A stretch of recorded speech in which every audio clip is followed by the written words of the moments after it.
All right, so I've been using this thing for a while. I had to buy. I don't remember. It was like $8 for the drill, and then I found the charger, which was another $4, but no battery at the Goodwill. And so then I went and bought for $54. I bought a whole kit, exactly the same one. And I gotta say, I'm pretty impressed with it. The battery is small compared to my Milwaukee, but it compares to this. This is a brush Milwaukee. The batteries for these I have are a lot bigger. You know, 3.0, 5.0. But the Milwaukee stuff is really expensive. And I bought this drill used, and I figured out why it's used. But for some reason, the chuck likes to slip. But these are great, but I really like this one. It's also brushed. I'm not a fan. I'm not a fan of brushless motors. They do fail. I don't need the extra torque at all. So anyway, so what we're doing today is we're building a 46-inch shelf that's going to replace this bottom half. That way we can get all our stuff in on the bottom. And then it's going to be a little bit smaller. We'll either put it on the top or the bottom. I haven't decided yet, but it's going to fit in place right there. The only reason to put it on the top is because of the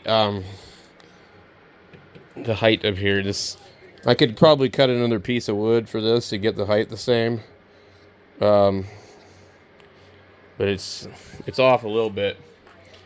It actually looks like it's off more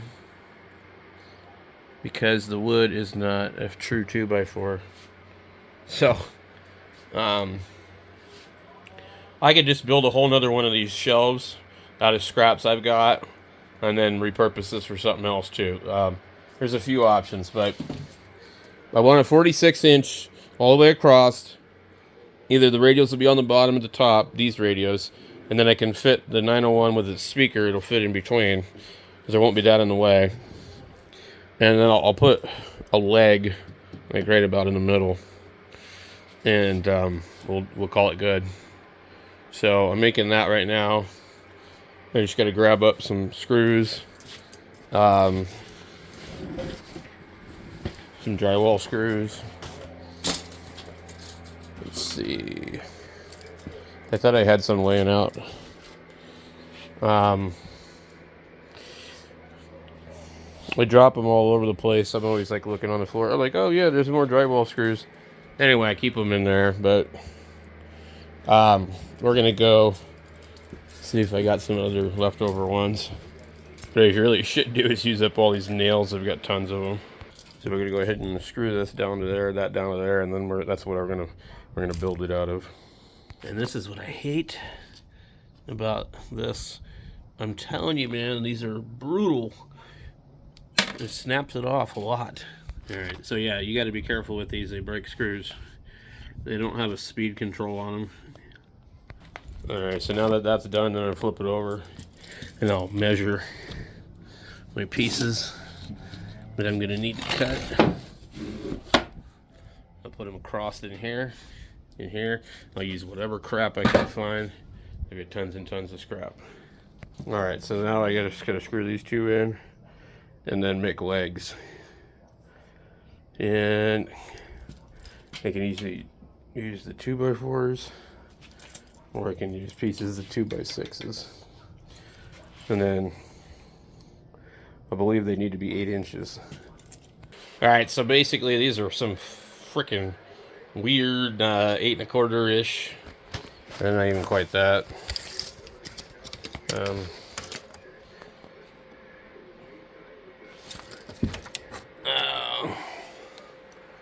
Maybe I will cut them 8 1/4. These are all 8, but I'm gonna go 8 1/4. See what I got. All right, so you got all my pieces cut, and now I will put some glue just to keep them in place, and just the legs. So I'll get some glue and Usually I drill them, but lately I have not been because I haven't had any problems. This wood's pretty soft. It's not really dense, so it doesn't split bad. So we're gonna get that done. All right, so that's the finished product. Get a little bit of glue hanging out. I might redo this one just because I think I can probably turn it too easily. And the screw didn't quite go in. It like ripped. Yeah, that's not enough glue. And that's plenty. What I do is I use this screw to scrape it out of here. This is old, it's starting to get bad. Sometimes the wood is just too soft, and if the drill's just got too much power, so there's not like a lot you can do about it. That's why I use the glue. All right, we're getting there. We're getting there. So that definitely looks a lot better. I don't know how much weight I would really want to put on it. But I have another piece of wood that can be put right here, a divider. So we'll see. All right, so I have this other piece right here. I haven't screwed it in, but it does seem to be a little bit lower in the back. This is kind of heavy.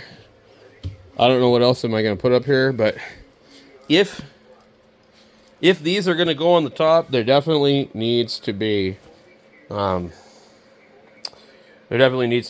supports, because these are just way too damn heavy. So I need to decide what I'm going to put here, and then I'll determine that. Now, if I set this down here, I need to make sure that I have enough room.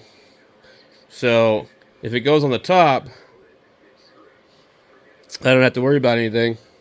This essentially replaces the other crap without any difference, and looks a little cleaner.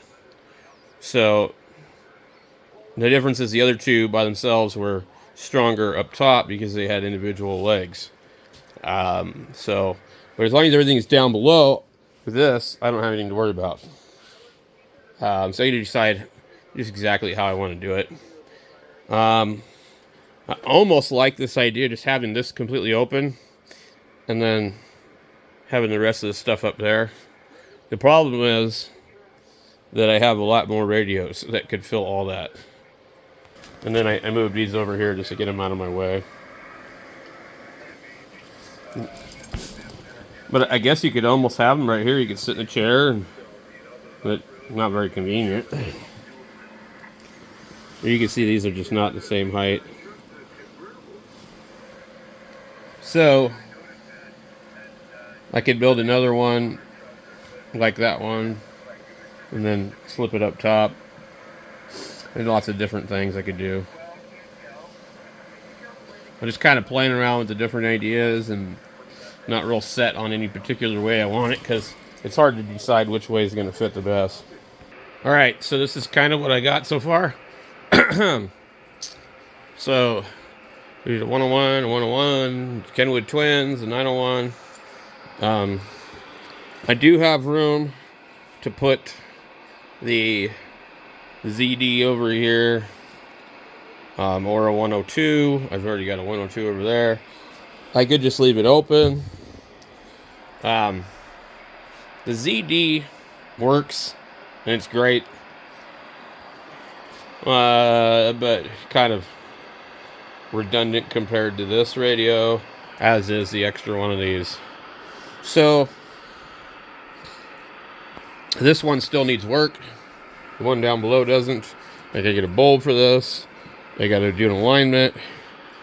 It doesn't put out very much power on 10 or 11 or any of the other bands, 15 or 20. It's really only good on 80.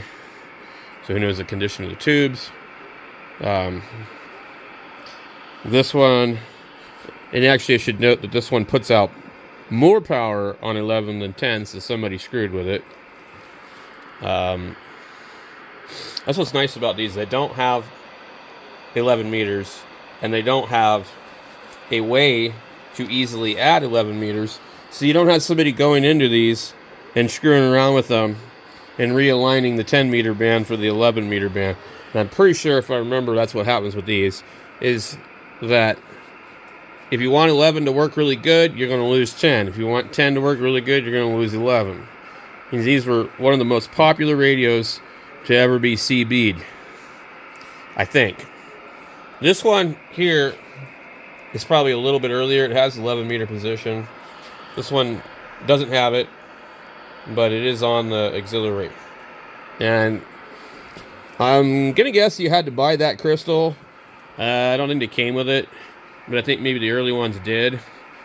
I believe that this one actually is locked and doesn't transmit out of band. And we know this one does. So, speaking of CB, this one's kind of funny. There is a, it's got CB band right here on the receiver. So, I hooked up this clip speaker. I've got a couple of them, but I just hooked it up for now. We'll see how it does. All the radios have a little bit of static going. Let's see here. Turn them all off. So you can hear it. So I did put the Xbox up here. I really don't want it up there like that. But I might be able to take or make another table to go up there. I'm not real sure that I see a reason to place a bunch of weight up here. So this board should be fine. That means I don't really need probably to support this in more than one place. I did run a screw into that. I didn't glue it or anything like that. I want it to be able to, if I need to move it, I can move it. Because if you see, it is in the way of the radio. But I want the clean appearance in the front, not a bunch of legs in between like before. So this allows me to finally put my radio next to a speaker. I've never been able to, nowhere does it ever fit, because I think it's actually longer than these speakers, and it doesn't fit in that format. Maybe I'm wrong. Maybe it does. But this is the first time I've ever actually had it out where it got able to be on the desk with the speaker. So we're just got a few more things to tidy up, and it's looking pretty cool, if I might say so myself. Couple more vintage radios on that deal of the same size and format, and it would look pretty cool. I don't really want to put the 102 over there because it's short. You can see it. It's short. I don't know why they couldn't make the 102 that size, but they shortened it down, and I just don't know why they did it. Like, it's like the height of that stereo. Another thing too, I probably could put my oscilloscope over there. You know, I could do a few different things. I do have a 101 VFO, but I'm not going to put it over here. If I extend myself some more 101 accessories, I may put the 101 in the center. So it'd have like a speaker, a radio, an amplifier. As I recall, I think the amplifier is a little bit longer than the radio, but not by much. So you would probably be able to fit it in here perfectly like that. And the amplifier, actually, if you find the right one, there is one that matches the 901. So that'd be pretty cool. So that's what this looks like with it done. The glue's still kind of drying in places. It's not going to get moved around. It's not going to jump up and down on it and stand on it. It should be fine. This is kind of heavy, and I made sure to put the transmitter over here because it's definitely heavy. And the receiver's pretty light, so if it starts to sag, we'll just cut an 8-inch board and put it right there, and the problem solved. So I'm so glad that I got all this free wood down the street. I've got to pay more attention to when they're building houses in the area, because, I mean, I've made a ton of cool stuff, and it would have cost me a lot of money to buy all this crap. Now, even though, you know, they're scraps and they're useless to anybody else, they've been pretty good for me to use. So I got that one. I built 1, 2, 3 over here. I built that one. I built that one. I was able to, I've got to get in here a little further. I was able to completely cover parts of the walls that weren't done. And I'm not by any means out of scraps of OSB. I was able to cover all these walls here. Granted, I had to do some Tetrising. I don't know if you can see this, but this is actually a diagonal cut of 2 pieces. And they form together. And you get all the little pieces in here to kind of make it look nice. And this is where the wall ended right there. So there's a little bit up there that needs to be done, but yeah, it's pretty cool because, you know, they were just going to throw all this stuff out. And every time they build a house, they throw out a lot. But, I mean, to them, they can't save it. What are they going to do with it? Where are they going to store it? You know, and they can't use it on another house because you can't build a house like this. I mean, you know, this is my workshop, so it's okay, but, you know, that a house, no, it's not acceptable. Plus, in a house, they don't cover the walls with OSB on the inside. So, you get these ones sitting here. Like I said, this is a scrap leftover one. These are not even 2x4s. These are, this used to be on the wall in here, and I had to cut a hole in the wood to get into the wall to get at some stuff, the wires. These are not 2x4s. They're smaller, and it's lumber that was bad that I cut, and I put it through the saw and ripped it to make it flat. It was really bad. So what is this? Strange. I don't think that's a screw. That's probably where it was up against something, I guess. But anyway, this is just leftover scraps. This is what I like to do, you know. And so, as you can see, I make do with whatever I can find. Some of used screws that were painted. And then we got this one here, which is actually the first one I think I built out of the real stuff. It just ends up being so rugged. So it's pretty cool to have that. And you can use it for a step stool or whatever, you know. I can use it to put my feet up. I mean, like, heck yeah. I mean, I totally can use all this stuff for something. But what I might do with them is put them up there and get the Xbox off of the